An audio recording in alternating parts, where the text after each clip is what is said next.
கர்த்தருடைய பரிசுத்த நாமம் மகிமைப்படுவதாக. ஆண்டவராகிய இயேசு கிறிஸ்துவின் நாமத்தில் ஒவ்வொருத்தரையும் வாழ்த்தி வரவேற்கிறேன். இந்த செப்டம்பர் மாத வாக்குத்தத்த ஆராதனை கூடி வந்திருக்கிற ஒவ்வொருத்தரையும் கர்த்தர் தாமே நிறைவாய் ஆசீர்வதிப்பாராக. இந்த மாதத்தில் கர்த்தர் நமக்கு கொடுத்துருக்கிற வாக்குத்தத்த வசனத்தை ஒருவர் வாசிக்கலாம். ஆதியாகம புஸ்தகம் 22வது அதிகாரம் 17வது வசனத்தை வாசிக்கிறேன்.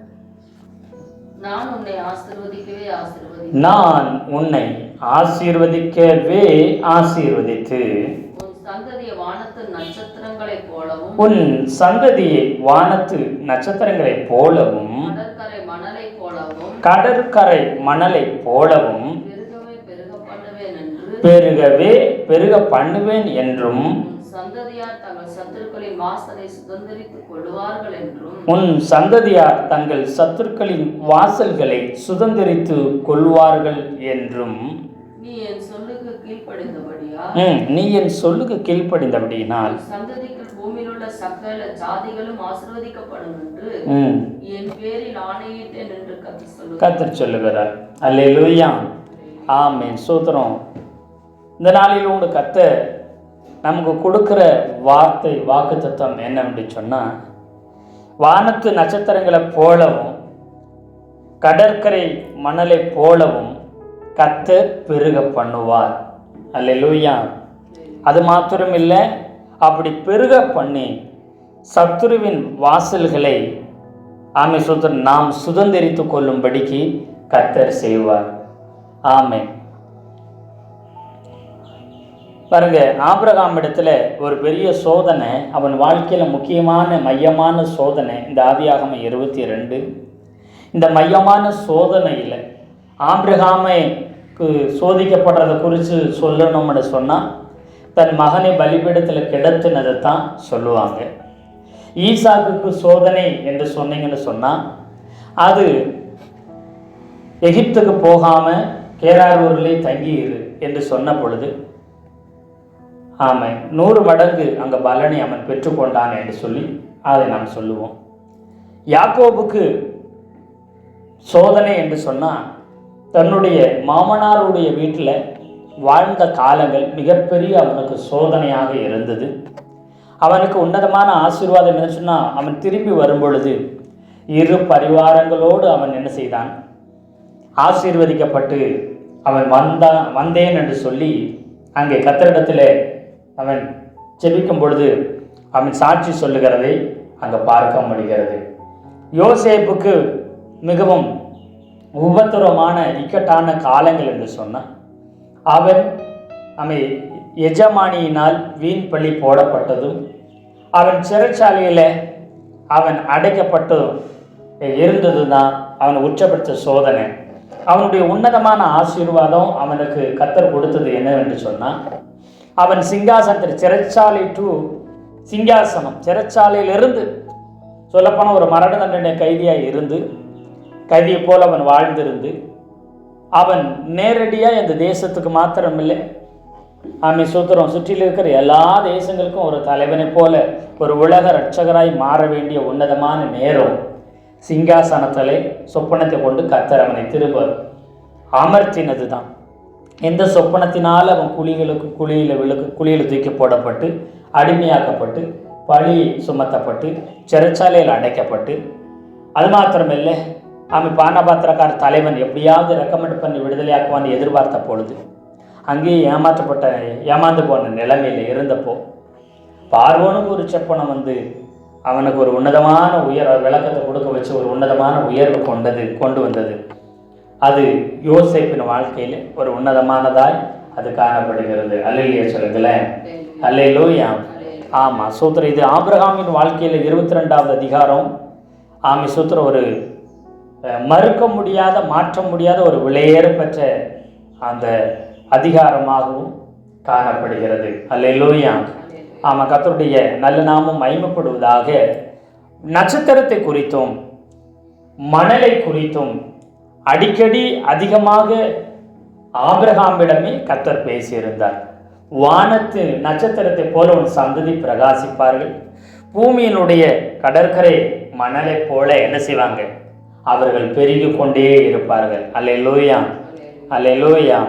பாருங்க, இன்னொரு இடத்துல சொல்லும்போது இதை தெளிவாய் வசனம் சொல்லி பாருங்க. எரேமியா 33வது அதிகாரம் 22வது வசனத்தை வாசிக்கும் பொழுது, வானத்து நட்சத்திரங்கள் எண்ணப்படாததும், வானத்து நட்சத்திரங்கள் எண்ணப்படாததும், கடற்கரை மணல் அளக்கப்படாததுமாய் இருக்கிறது, கடற்கரை மணல் அளக்கப்படாததுமாய் இருக்கிறது போல நான் என் தாசனாகிய தாவீது சந்ததியும் எனக்கு ஊழியம் செய்கிற லேவியரையும் வர்த்திக்க பண்ணுவேன் என்று கர்த்தர் சொல்லுகிறார். அப்போ இங்க கர்த்தர் சொல்லும்போது என்ன சொல்றாருன்னா, வானத்து நட்சத்திரங்கள் எண்ணப்படாததும் அப்படின்னா எண்ண முடியாது.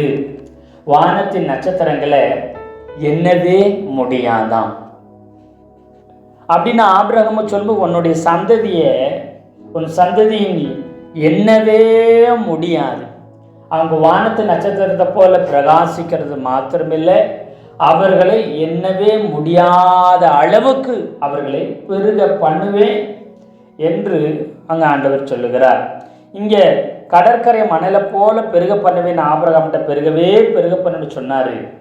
எரேமியா தீர்க்கதரிசனம் மூலம் கர்த்தர் பேசும்போது கடற்கரை மணல் அளக்கப்படாததுமாய் இருக்கிறது போல வானத்து நட்சத்திரத்தை யாரும் எண்ணினது கிடையாது. அதுபோல கடற்கரை மணல் அளக்கப்பட்டதே கிடையாது, அது அளக்க முடியாது. எத்தனை பேர் ஆமென் சொல்றீங்க? அல்லேலூயா, அல்லேலூயா. ஆமா, அப்போ உன்னுடைய சந்ததியை அளக்கவே முடியாது. இவ்வளவுதான் என்ன செய்து அளந்து பார்க்கவே முடியாத அளவுக்கு நன்மைகளால் ஆசீர்வாதத்தினால கர்த்தர் பெருக பண்ணுவார். அல்லேலூயா. எண்ணவும் முடியாது, அளக்க முடியாது. இந்த ஏரியாவிலேருந்து இந்த ஏரியாங்க, இந்த நாட்டிலிருந்து இந்த நாடு வரைக்குங்க, இந்த பட்டணத்துலேருந்து இந்த பட்டணம் வரைக்குங்கன்னு உங்கள் ஜனங்களுக்கு உன்னுடைய ஜனங்களுக்கு எல்லையை வரையறுக்க முடியாது. மனிதர்கள் எல்லைகளை வரையறுக்கலாம், ஆனால் கர்த்தர் சொல்லுகிறார் உனக்கு எல்லை இல்லை. எத்தனை பேர் ஆமென் சொல்றீங்க? உன்னை அளக்க முடியாது, உன் அபிஷேகத்தை அளக்க முடியாது, உன்னுடைய தரிசனத்தை அளக்க முடியாது, உனக்கு கொடுத்திருக்கிற வாக்கு தத்தத்தின் எல்லையை அளந்து பார்க்கவே முடியாது, உனக்கு கொடுத்திருக்கிற ஊழியத்தின் எல்லையை வரையறுக்கவோ அளக்கவும் ஒருவனாலும் கூடாது என்று கர்த்தர் சொல்லுகிறார். அல்லேலூயா, அல்லேலூயா. அதனால உங்களை எண்ணவே முடியாத அளவுக்கு கர்த்தர் பெருக பண்ணுவார். அளக்கவே முடியாத அளவுக்கு, ஒரு வரையறுக்குள்ள ஒரு எல்லைக்குள்ள உட்படுத்த முடியாத அளவுக்கு கர்த்தர் உங்களை என்ன செய்வார்? பெருக பண்ணுவேன் என்று சொல்லி அங்கு ஆண்டவர் வாக்கு கொடுக்கிறார். அல்லேலூயா சொல்லுங்களேன். அல்லேலூயா. அது மாத்திரமல்ல, உன் சந்ததியார் தங்கள் சத்துருக்களின் வாசல்களை சுதந்தரித்துக் கொள்வார்கள் என்றும். அல்லேலூயா சொல்லுங்களேன். அதை உன் சந்ததியார் சத்துருவினுடைய வாசல்களை சுதந்திரித்துக் கொள்வார்கள். சத்துருக்கள் எல்லைகளை, சத்துருக்களின் ஆசீர்வாதங்களை, சத்துருக்களின் சகல சோத்திரம் நன்மைகளையும் கர்த்தர் சோத்திரம் உங்களுக்கு சுதந்திரிக்க பண்ண செய்வார். எத்தனை பேர் ஆமென் சொல்றீங்க? இஸ்ரவேல் ஜனங்கள் எகிப்திலிருந்து அவங்க சோத்திரம் 40 வருஷம் பிரயாணப்பட்டு அங்கே கானானுக்கு அவங்க போகிறாங்க. போகும் பொழுது ஆண்டவர் சொல்லியிருந்தாரு, நீ நாட்டாததை என்ன செய்வார்? மரங்களுடைய கனிகளை புசிப்ப, நீ வெட்டாத திறவுகளில நீ என்ன செய்வ? தண்ணீர் குடிப்ப, நீ கட்டாத இடங்களில வீடுகளில நீ குடியிருப்ப, வெட்டாத துறவுகளிலிருந்து தண்ணீர் என்ன செய்வ? சூத்திர நீ குடிப்பே என்று சொல்லி சூத்திர இஸ்ரவேல் ஜனங்களுக்கு வாக்கு கொடுத்தார். அல்லேலூயா சொல்லுங்களேன். ஆபிரகாமுக்கு முன்னாடி சொல்லிட்டார், உன் சத்துருக்களின் வாசல்கள் எல்லாம் நீ என்ன செய்ய போறீங்க? உன் சந்ததி சுதந்திரித்து கொள்ளும் என்று சொல்லி அங்கு வாக்கு கொடுக்கிறார். அல்லேலூயா சொல்லுங்களேன். அல்லேலூயா.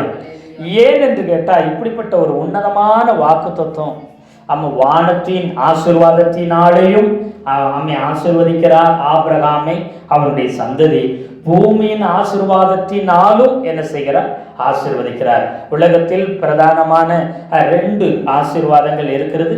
வானத்திற்குரிய ஆசீர்வாதம், பூமிக்குரிய ஆசீர்வாதம். அதாவது மாம்சத்திற்குரிய ஆசீர்வாதம், ஆவிக்குரிய ஆசீர்வாதம். ஆமை சோத்திரம். இந்த 2 விதமான ஆவிக்குரிய ஆசீர்வாதம், உலகத்திற்குரிய ஆசீர்வாதம், இந்த 2 ஆசீர்வாதங்களையும் கர்த்தர் சுத்தர் நமக்கு தந்திருக்கிறார். எத்தனை பேர் ஆமை சொல்றீங்க? அல்லேலூயா. ஆமா, அதாவது ராஜரீக அபிஷேகம், ஆசாரிய அபிஷேகம். ராஜரீக அபிஷேகம் இந்த உலகத்துக்குரிய ஆசீர்வாதத்தை கொண்டு வரும். சோத்திர ஆசாரிய அபிஷேகம் ஆவிக்குரிய மண்டலங்களில் இருக்கிற ஆசீர்வாதத்தையும் நன்மையும் அதிகாரத்தையும் ஆளுமையும் கொண்டு வரும். எத்தனை பேர் ஆமை சொல்றீங்க? அப்போ ஆண்டவர் ஆவிக்குரிய ஆசீர்வாதத்தையும் உலகத்திற்குரிய ஆசீர்வாதத்தையும் தந்திருக்கிறார். வானத்திற்குரிய ஆசீர்வாதத்தையும் வாக்கு பண்ணுகிறார். சுத்தர் இந்த பூமிக்குரிய ஆசீர்வாதத்தையும் கர்த்தர் நமக்கு வாக்கு பண்ணுகிறார். 2 ஆசீர்வாதங்களும் தேவையா இருக்கிறது. எத்தனை பேர் ஆமை சொல்றீங்க? ஒரு சிலர் ஆவிக்குரிய ஆசீர்வாதங்கள் மாத்திரம் போதும் என்று சொல்லி இந்த பூமியில் வறுமையும் தரித்திரமும் வேதனையும் குறைவும் துன்பமும் புலம்பலும் சூத்திரம் புலம்பிக் கொண்டிருப்பாங்க. அப்படி அல்ல. இந்த பூமிக்குரிய ஆசீர்வாதம் சரீர சுகம் வேணும், ஆரோக்கியம் வேணும், பொருளாதார ஆசீர்வாதம் வேணும். அது மாத்திரமில்லை, நல்ல சுகம் தீர்க்காயுசு வேணும். அது மாத்திரமில்லை, கர்த்தருக்கு அநேகருக்கு கொடுக்கிற இறங்குகிற சூத்திர அளவுக்கு கர்த்தர் நம்மை உயர்த்த வேண்டும். அநேக ஜனங்களுக்கு சூத்திரம் நாம் உதவி செய்யும்படி போஷிக்கும்படி கர்த்தர் நம்மை தலையாக மேலாக மாற்ற வேண்டும். இறங்கி கடன் கொடுக்கிறவர்களாய் கர்த்தர் மாற்ற வேண்டும். எத்தனை பேர் ஆமை சொல்றீங்க? அல்லேலூயா, அல்லேலூயா. இந்த உலகக்குரிய ஆசீர்வாதத்தின் நிமித்தம் அநேக ஆத்துமாக்களை சம்பாதிக்கிறவர்களாய், அநேகருக்கு இயேசுவை காண்பிக்கிறவர்களாய், சுத்தர் இறங்குகிறவர்களாய், உதவுகிறவர்களாய் என்ன செய்யணும்?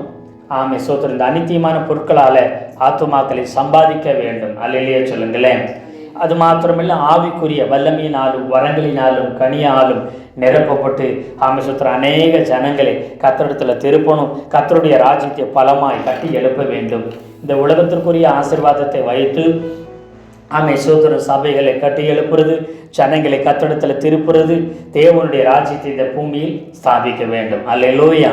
ஆவிக்குரிய ஆசீர்வாதத்தினால் பிசாசின் விடுதலையிலிருந்து அவர்களை விடுதலையாக்க வேண்டும். அடிமைத்தனத்திலிருந்து அவர்களை விடுதலையாக்க வேண்டும். கர்த்தருடைய ராஜ்யத்தில், பரலோக ராஜ்யத்துக்கு, தேவனுடைய ராஜ்யத்துக்குள்ள அவர்களை கொண்டு வர ஆவிக்குரிய ஆசீர்வாதங்களினால வல்லமையினால கிருபையினால கர்த்தருக்காக தேவனுடைய சித்தத்தை நிறைவேற்ற வேண்டும். எத்தனை பேர் ஆமை சொல்றீங்க? 2ம் அவசியமா இருக்கிறது. அதனால விசுவாசத்தின் தகப்பன், முற்பிதாக்களின் தகப்பனாய் இருக்கிற ஆபிரகாமிடத்திலேயே ஆவிக்குரிய ஆசீர்வாதத்தை இந்த உலகத்திற்குரிய பூமிக்குரிய ஆசீர்வாதத்தையும் 2 ஆசீர்வாதங்களால அவரை கர்த்தரே ஆசீர்வதித்தார். எத்தனை பேர் ஆமை சொல்றீங்க? அல்லேலூயா. மனிதன் அல்ல, கர்த்தரே அவரை ஆசீர்வதித்தார். கர்த்தருக்கு ஸ்தோத்திரம். பாருங்க, இந்த 22வது அதிகாரத்தில் மாத்திரமில்லை, ஆதியாகமம் 13வது அதிகாரத்தில் நீங்கள் கவனித்து பார்த்தீங்கன்னு சொன்னால் 16வது வசனத்தை வாசிங்க.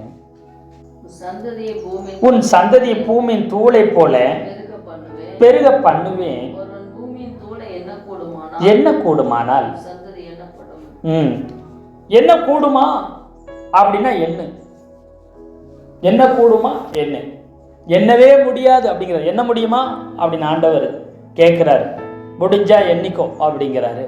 இல்லை, என்ன முடியாது. பூமியின் தூளை என்ன முடியாது. அந்த பூமியின் தூளை போல உன்னை பெருக பண்ணுவேன். இதை ஆபிரகாம் இடத்துல கர்த்தர் பேசுகிறார். இந்த வார்த்தையை பேசும் பொழுதும் அது மாத்திரமல்ல, ஆதியாகமம் 15வது அதிகாரத்தில் ஆபிரகாம் 4 ராஜாக்களை முறியடித்து 5 ராஜாக்களை மீட்டு கொண்டு 14வது அதிகாரத்தில் வருகிறார். அதை நிமித்தம் அந்த 4 ராஜாக்கள் வந்து தன்னை எப்பொழுதும் தாக்கிடுவாங்களோ, எனக்கு ஏதாச்சும் பண்ணிடுவாங்களோன்னு பயந்து இருக்கும் பொழுது ஆதியாகமம் 15ல் ஆபிரகாமுக்கு கர்த்தருடைய வார்த்தை ஆபிரகாமுக்கு தரிசனத்தில் உண்டாகுது. ஆபிரகாமே, நீ பயப்படாதே, உனக்கு நான் பாதுகாப்பாக கேடகத்தை போல பாதுகாப்பாக இருப்பேன், உனக்கு மிகப்பெரிய பரிசு வெகுமதியை நான் கொடுப்பேன் அப்படின்னு ஆண்டவர் சொல்லும் பொழுது, எனக்கு என்ன தருவீங்க, என்ன பரிசு, எனக்கு எல்லாம் இருக்குது, ஆனால் எனக்கு பிள்ளை மட்டும் இல்லை. ஆமாம் சுத்தர், என் வீட்டில் இருக்கிற இந்த தமஸ்கு ஊரான எலியேசர் தான் எனக்கு விசாரணை கர்த்தனாக இருக்கிறான், அப்போ அவனை தான் என் பிள்ளையை தத்தெடுத்துக்கணும் அப்படி சொல்லும்போது, இல்லை ஆமாம் சுதந்திரம், உனக்கு கற்ப பிறப்பு உனக்கு சுதந்திரவாளியாக இருப்பான் என்று அங்கு வாக்கு கொடுக்கறது மாத்திரமில்லை. அவர் 5ஆம் வசனத்தில் வாசிக்கலாம். அவர் அவனை வெளியே அழைத்து, ஃபர்ஸ்ட் நீ வானத்தை அண்ணாந்து பாரு,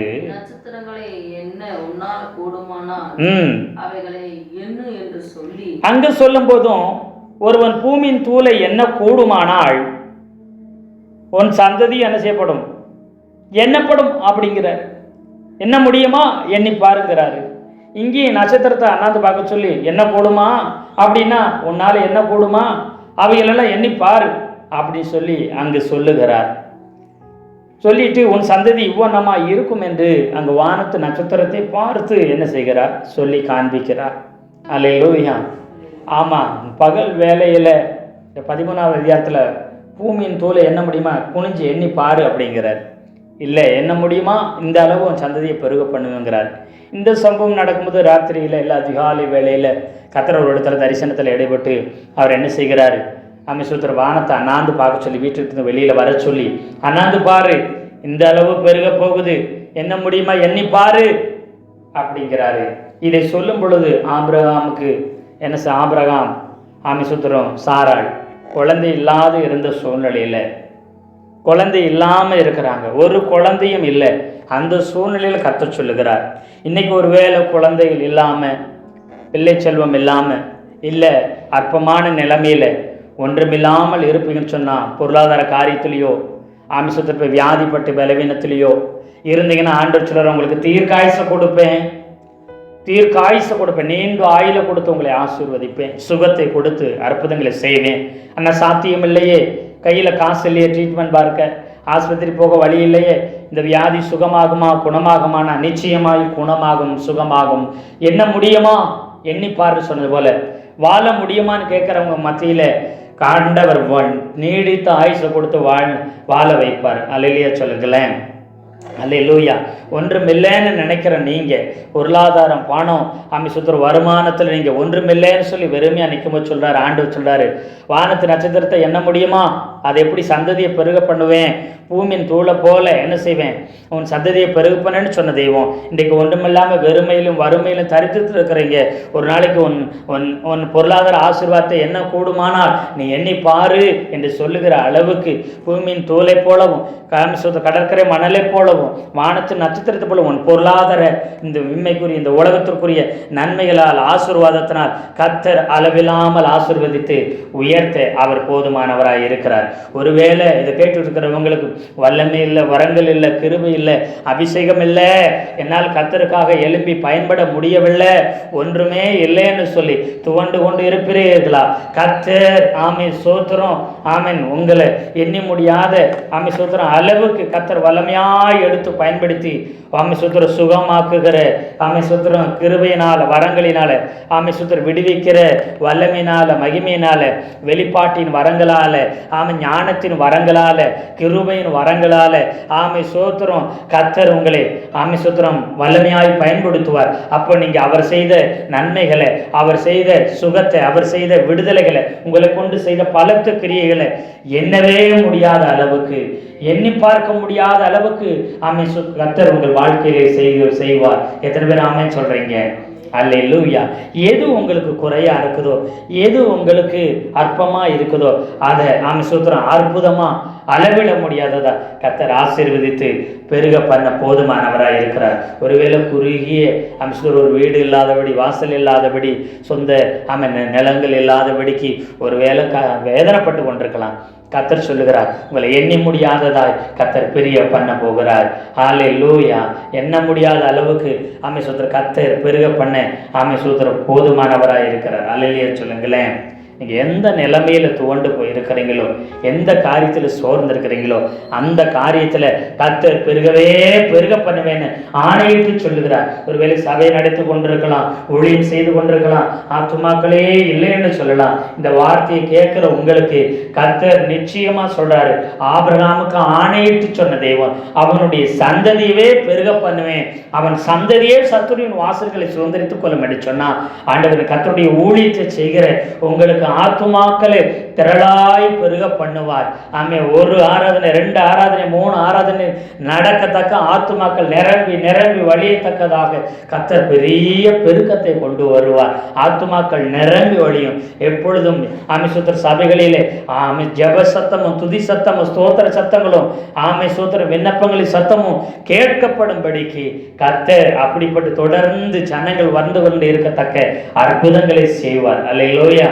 ஆலயம் இல்லாமல் இடம் இல்லாமல் இருந்தால் இடத்தை வாங்கி பிரம்மாண்டமான பெரிய ஆலயங்களை கட்டி ஆயிரமான ஜனங்களை கர்த்தர் உங்களிடத்தில் திருப்பி கர்த்தருக்கு ஒரு பெரிய ஆமை சோத்திரம் திட்டத்தை நிறைவேற்றும்படி பலத்த கிரியைகளை வல்லமையை உங்கள் மூலம் கர்த்தர் செய்து ஒரு அசைவை எழுப்புதலை கொண்டு வர அவர் போதுமானவராய் இருக்கிறார். நீங்க சத்துருக்களின் வாசல்களை, நீங்க இருக்கிற பட்டணத்துல, நீங்க இருக்கிற கிராமங்களில, நீங்க இருக்கிற டவுன்களை, நீங்க இருக்கிற ஏரியாக்களை கர்த்தருக்கென்று நீங்க சத்துருவின் கையிலிருந்து நீங்க அதை பிடுங்கி சுதந்திரித்துக் கொள்வீங்க.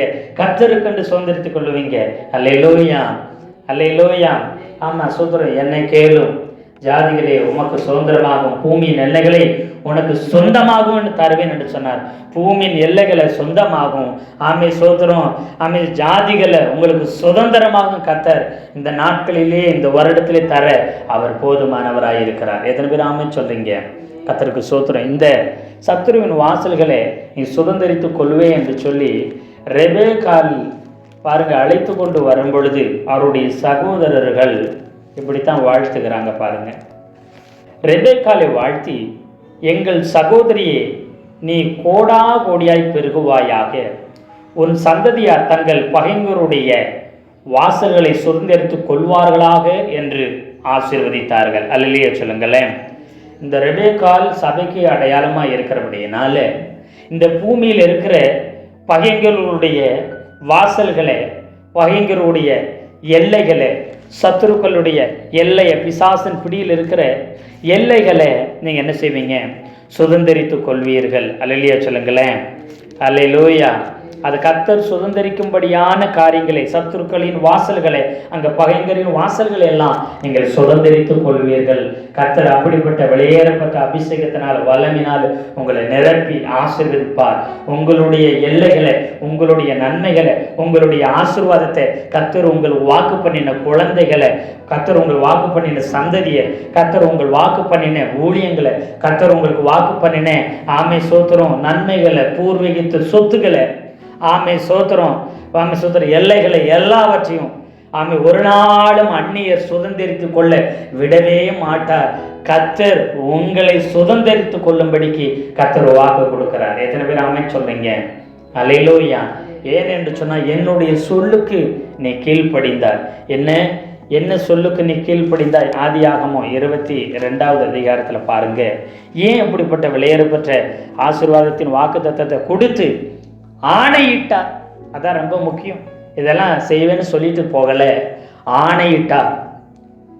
தன்னிலும் பெரியவர் ஒருவர் இல்லாதபடினால தன் மேலேயே ஆணையிட்டார். ஆணை என்பது நம்முடைய வார்த்தையை சொன்ன சத்தியம் பண்ணி சொல்லியிருக்கிறார்.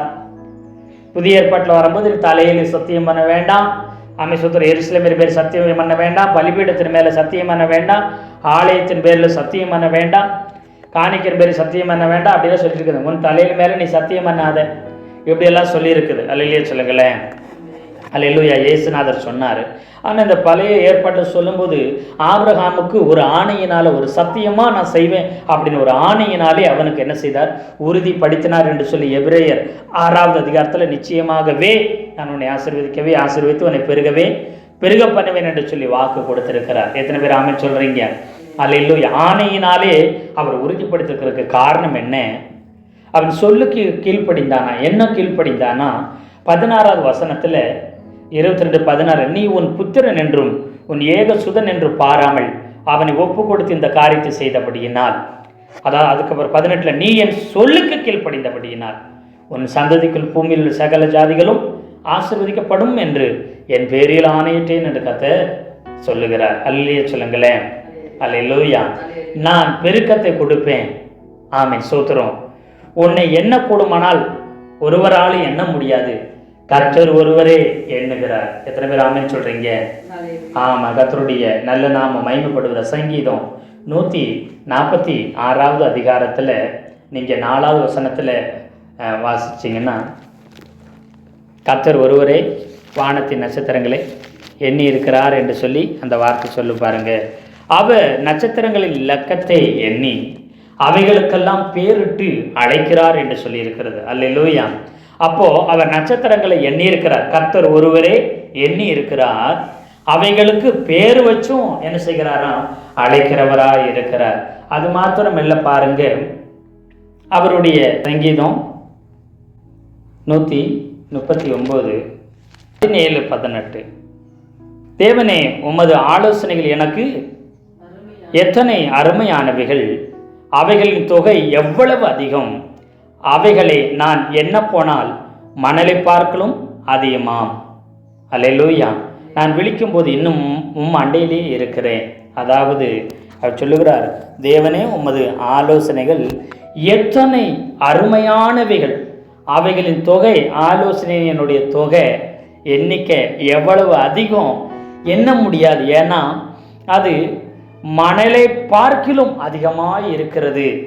நான் இன்னும் விழிக்கும் போது அண்டையிலே இருக்கிறேன். எனக்கு ஆலோசனை தருகிறீங்க. எத்தனை ஆலோசனை தருகிறீங்க, அது அருமையானது, அது எண்ணவே முடியாது. ஏன்னா அது மணலை பார்க்கலும் அதிகமாக இருக்கிறதாம். அல்லேலூயா. இடத்துல சொல்லும்போது, பூமியின் மண்ணை அவர் மரக்காலால் என்ன செய்கிறாராம்? அவர் அளக்கிறார் என்று சொல்லி, நம்மை மலைகள் எல்லாம் துலா கொலாலும் என்ன செய்ய நிற்கிறார் என்று சொல்லி, வானத்தை சாணளவாய் அளக்கிறார் என்று சொல்லி வேத வசனங்கள் சொல்கிறது. அல்லேலூயா சொல்லுங்களேன். அல்லேலூயா. ஆமாம், சோத்திரம். அவர் மணலை அளந்தவர் அவர் ஒருவரே. பூமியின் தூளை எண்ணி அம்மைசுதரம் கடற்கரை மணலை அளந்தவர் அவர் தான். வானத்து நட்சத்திரங்களை எண்ணினது மாத்திரமில்லை, அதை பேரிட்டு அழைக்கிறவரும் அவரை. அல்லேலூயா சொல்லுங்களேன்.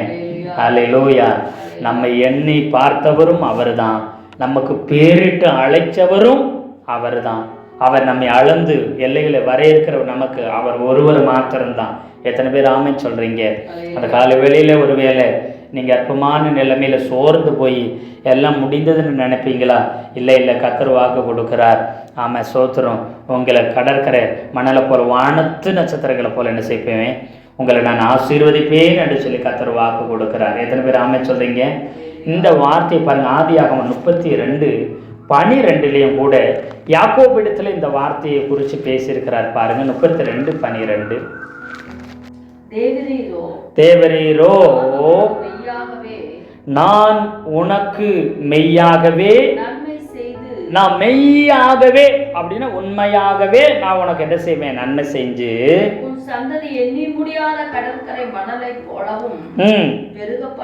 மிகவும் பெருக பண்ணுவேன் என்று சொன்னீரே. அதாவது யாக்கோபிடத்திலேயும் கர்த்தர் வாக்கு கொடுத்திருக்கிறார். நான் உனக்கு மெய்யாகவே நன்மை செய்வேன், உண்மையாகவே உனக்கு நான் நன்மை செய்வேன், தீமை செய்ய மாட்டேன், நன்மை தான் செய்வேன் அப்படின்னு கர்த்தர் வாக்கு கொடுக்கிறார். அல்லேலூயா சொல்லுங்களேன். அல்லேலூயா. உன் சந்ததி எண்ணி முடியாத கடற்கரை மணலை போல மிகவும் பெருக பண்ணுவேன் என்று சொல்லி இங்கே வேண்டிக்கிறார். ஏன்னா அண்ணன் எதிர்கொண்டு வருகிறான் 400 பேரோட. 32:6 அவனை சந்திக்கும்படி ஏசா 400 பேரோடு என்ன செய்கிறான்? அவனிடத்தில் எதிர்கொண்டு வருகிறபடினால எங்கே என் அண்ணன் என்னையும் என் சந்ததியும் கொன்று விடுவானோ, அழித்து விடுவான் என்று சொல்லி பயந்து அங்கே கர்த்தரிடத்தில் யாக்கோபு சோதரம் விண்ணப்பம் பண்ணும் பொழுது இந்த வார்த்தைகளை மென்ஷன் பண்ணுகிற, நீங்கள் சொன்னீங்களே நாங்கள் ஒன்றுமில்லாமல் அழிஞ்சு போயிடுவோமோ, அப்படிப்பட்ட சூழ்நிலை, எதிரான சூழ்நிலை வந்துருச்சு, எல்லாம் வெறுமை ஆயிருச்சு, ஒன்றுமில்லாத நிலைமை வந்துருச்சு, இந்த நிலைமையில நாங்கள் நெருக்கப்பட்டுக்கிட்டு இருக்கிறோம்.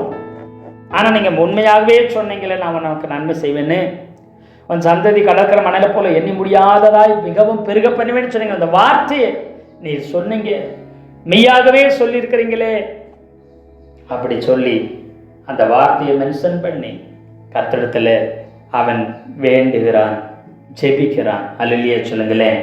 அவன் ஜெபத்தை கேட்டு எதிராய் வருகிற தீமையும் கர்த்தர் நன்மையானதாக மாற்றினார். தீமையை விலக்கி போட்டார். எதிர்ப்புகளை, சோத்திரம், விரோதங்களை, கோபங்களை, எதிரான கிரியைகளை எல்லாத்தையும் கர்த்தர் அழித்து போட்டார். எத்தனை பேர் ஆமென் சொல்றீங்க? அல்லேலூயா. அவர் மெய்யாகவே சொல்லியிருக்கிறார், அவர் பெருக பண்ணுவார். எத்தனை பேர் ஆமென் சொல்றீங்க? அல்லேலூயா. எபிரேயர் 11வது அதிகாரம் 12வது வசனத்தை வாசிக்கலாம். ஆனபடியால் சரீரம் செத்ததென்று எண்ணத்தகும்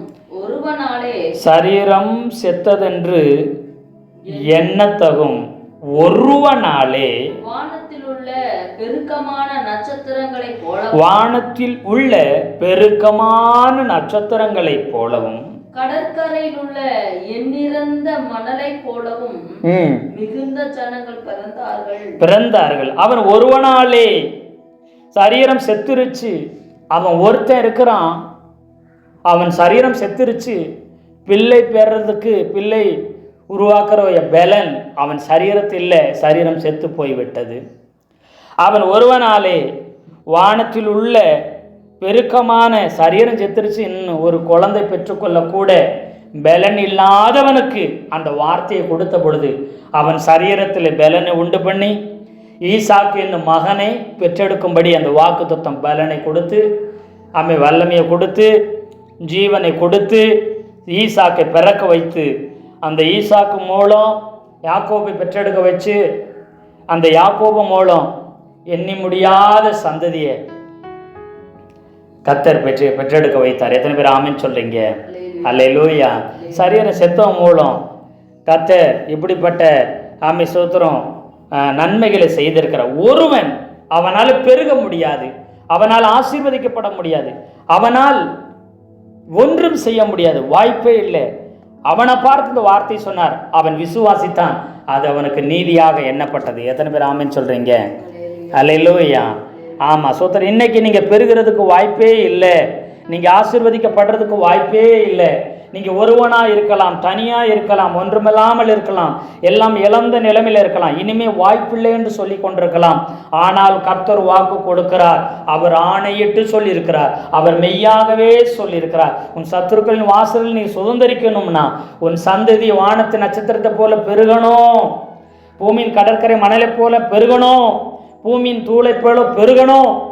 நீ இப்பொழுது உனக்கு கொடுத்த ஒரே விலையேறப்பட்ட நேசகுமாரன், ஒரே ஒரு மகன், ஏக புத்திரனையும் நீ கர்த்தருக்குன்னு சொல்லி அவர் சொன்ன வார்த்தையின்படி மறு பேச்சு பேசாம நீ அப்படியே கீழ்ப்படிந்தபடியினால, ஒப்பு கொடுத்தபடியினால, என் சொல்லுக்கு கீழ்ப்படிந்தபடியினால, ஆமை சொத்து நீ உலகத்தின் நன்மையும் ஆசீர்வாதத்தையும் பெருக்கத்தையும் பேர் புகழையும் இம்மைக்குரிய உனக்கு ஏற்றவைகளை நீ சிந்தியாமல் கர்த்தருடைய வார்த்தைக்கு நீ கீழ்ப்படிந்து அந்த இடத்துல இருக்கிறார். கர்த்தருடைய வார்த்தைக்கு சொல்லுக்கு நீ கீழ்ப்படிந்து இருக்கிறபடியினாலே, அவர் வார்த்தைக்கென்று உன் வாழ்க்கையை அர்ப்பணித்தபடினாலே, அவர் வாக்குக்கு கீழ்ப்படித்தபடியினாலே கர்த்தர் சொல்லுகிறார், எண்ணி முடியாததாய் ஆமை சுத்திரம், அளக்க முடியாததாய் ஆமை சுத்திரம் கர்த்தர் உன்னை பெருகவே பெருக பண்ணுவார்.